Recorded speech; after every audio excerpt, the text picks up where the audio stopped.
പുതിയ കാലത്തിന്റെ കല്യാണ ക്ഷണക്കത്തുകൾക്ക് പകരം വാട്സപ്പിൽ വെഡ്ഡിംഗ് കാർഡുകൾ ഇടം പിടിക്കുകയാണ്. വിവാഹത്തിനുള്ള ക്ഷണമായി ഇവ അയച്ചു നൽകുന്നത് ഏതാനും നാളുകളായുള്ള ട്രെൻഡാണ്. എന്നാൽ ഇത്തരം കാർഡുകളിൽ കൂടി നിങ്ങളുടെ സമ്പാദ്യം നഷ്ടമാവാനുള്ള സാധ്യതയുണ്ട്. എങ്ങനെയെന്നല്ലേ? വെഡ്ഡിംഗ് കാർഡുകളുടെ വ്യാജ ഫയലുകൾ ഓപ്പൺ ചെയ്യുന്നതോടുകൂടി നിങ്ങളുടെ അക്കൗണ്ടിലുള്ള പണം മുഴുവനായി നഷ്ടമാകാനുള്ള സാധ്യതകളുണ്ട്. സമീപകാലത്തായി ഇത്തരം തട്ടിപ്പുകൾ വ്യാപകമായി പണം മുഴുവനായി നഷ്ടമാകാനുള്ള സാധ്യതകളിലേക്ക് വഴി തുറക്കുന്നു. ആളുകളുടെ വ്യക്തിഗത വിവരങ്ങൾ ചോർത്തിയെടുത്ത് പണം തട്ടിയെടുക്കുന്നവരാണ് ഇതിനു പിന്നിൽ. വ്യാജ വിവാഹ ക്ഷണക്കത്തിന് പിന്നിൽ ഒരു ലിങ്ക് ഒളിപ്പിക്കുകയാണ് ചെയ്യുക. കാർഡിൽ ക്ലിക്ക് ചെയ്യുമ്പോൾ ഈ ലിങ്ക് വഴി ഒരു വൈറസ് ഫോണിൽ ഇൻസ്റ്റാൾ ആകും.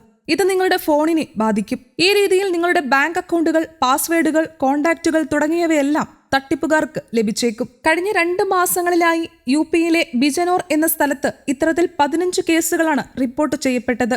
യഥാർത്ഥ ഇൻവിറ്റേഷൻ കാർഡുകളാണെന്ന് കരുതിയാണ് ആളുകൾ ഇത്തരം ഫയലുകൾ ഡൗൺലോഡ് ചെയ്യുന്നത്. ഇക്കാരണത്താൽ അറിയാത്ത നമ്പറുകളിൽ നിന്നുള്ള ഫയലുകൾ ഡൗൺലോഡ് ചെയ്യരുതെന്ന് പോലീസ് ആളുകളെ ബോധവൽക്കരിക്കുകയാണ്. ആരാണ് മറുഭാഗത്തെന്ന് വെരിഫൈ ചെയ്യാതെ കോൾ ചെയ്യുമ്പോഴോ വാട്സപ്പിലൂടെയോ ഒരിക്കലും OTP ഷെയർ ചെയ്ത് നൽകരുതെന്നും പറയുന്നു. യുപിയിൽ മാത്രം ഒതുങ്ങുന്ന ഒരു തട്ടിപ്പല്ല ഇത്. വിവിധ റിപ്പോർട്ടുകൾ പ്രകാരം ഡിജിറ്റൽ ഇൻവിറ്റേഷൻ തട്ടിപ്പ് ഇന്ത്യയിലുടനീളം വർദ്ധിച്ചു വരുന്നു. ലഭ്യമായ ഏറ്റവും പുതിയ ഡാറ്റ പ്രകാരം സൈബർ ക്രൈം കോർഡിനേഷൻ സെന്ററിന് 1.2 മില്യണിലധികം സൈബർ ക്രൈം പരാതികളാണ് 2023 മാത്രം ലഭിച്ചത്. വെഡ്ഡിംഗ് കാർഡുകൾ എന്നത് അടുപ്പമുള്ളവർ അയക്കുന്നതാണ്. അവർ ചിലപ്പോൾ മറ്റേതെങ്കിലും നമ്പറിൽ നിന്നായിരിക്കും ഇൻവിറ്റേഷൻ അയച്ചു നൽകുന്നത്. ഇതിനാൽ അറിയപ്പെടാത്ത നമ്പറിൽ നിന്നാണെങ്കിലും വിവാഹത്തിനുള്ള ക്ഷണപത്രം ഡൗൺലോഡ് ചെയ്യാൻ സാധ്യത കൂടുതലാണ്. ഈ സൈക്കോളജിയാണ് തട്ടിപ്പുകാർ പ്രയോജനപ്പെടുത്തുന്നത്. ഇവിടെ നിങ്ങൾക്ക് വാട്സപ്പിലൂടെ വിവാഹ ക്ഷണക്കത്ത് അയക്കാൻ പോകുന്ന നമ്പർ മുൻകൂട്ടി മനസ്സിലാക്കി സേവ് ചെയ്യാവുന്നതാണ്.